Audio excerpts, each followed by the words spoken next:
All right, welcome to this example here where we're going to try to take a look at how we can solve something using using cosine law in this case. We're going to look at this example here.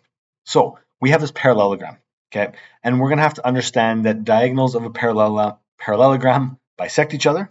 Parallelogram being a four-sided shape where the opposite sides are parallel to each other, whether they're crooked or not, it doesn't matter. They're at least parallel to each other. And so we need to know that when the diagonals are from corner to corner. So we are told a couple things about this parallelogram. First of all, we are told that the parallelogram has diagonals that are 6 centimeters long. So that's going to be that one right there, the short one, and 10 centimeters long, that one right there. The diagonals intersect at a 35-degree angle. Now, to be very honest, you could put this at either side. It wouldn't really matter. I'm going to put it there because that looks like it's going to be the smaller angle to me instead of the other one.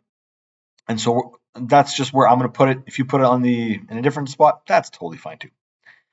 Now, the question is, how long is each side of the parallelogram? Now, if we find the left-hand side, we know the right. And if we find the bottom, we also know the top.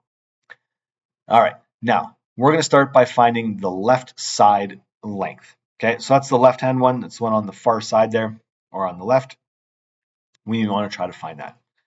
So we're going to use that little triangle there on the side. I'm going to label it with A, B, and C. So I have sides of little a, little b, and little c. And we need to figure out some dimensions here.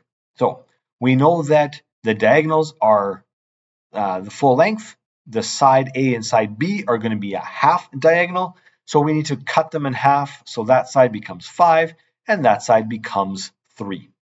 Now we're going to use the 35-degree angle and the side lengths that we just have there, those half lengths, to figure out what is that missing piece side C. Here's cosine law, finding C. I have big C so I can find little c. I plug in my values of 3 and 5 and the angle of 35 degrees, and we get our side C to be 3.07 centimeters. So let's replace that right there. Perfect. Now we know that side of our parallelogram. Now, second thing that we're going to do is we want to figure out what the bottom side is. Well, if we look at that bottom triangle, I'm going to try to find the bottom one. You can do top as well. That's totally fine. To find that bottom one there, we need to know an angle. Okay, so I'm going to move, first of all, I'm going to move that dimension over there. I'm going to slide my kind of angles and side lengths over. I'm going to keep A and C the same, but now we have B in a different spot, and the side length is going to change just a little bit. But now I have that triangle all labeled. I need to know an angle, and specifically I need to know angle C.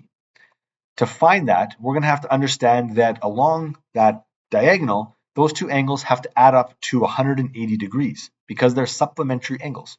So 180 minus 35 is equal to 145. And so therefore that angle right there is 145 degrees. Perfect. Now we have the angle. We have our two sides, which happen to be 3 and 5 again. And so actually when I use this formula, my A and B don't change. I could just copy and paste them. But I had to change the 35 degrees to 145 degrees. It's going to mean that that side's a bit longer, which makes sense in this case.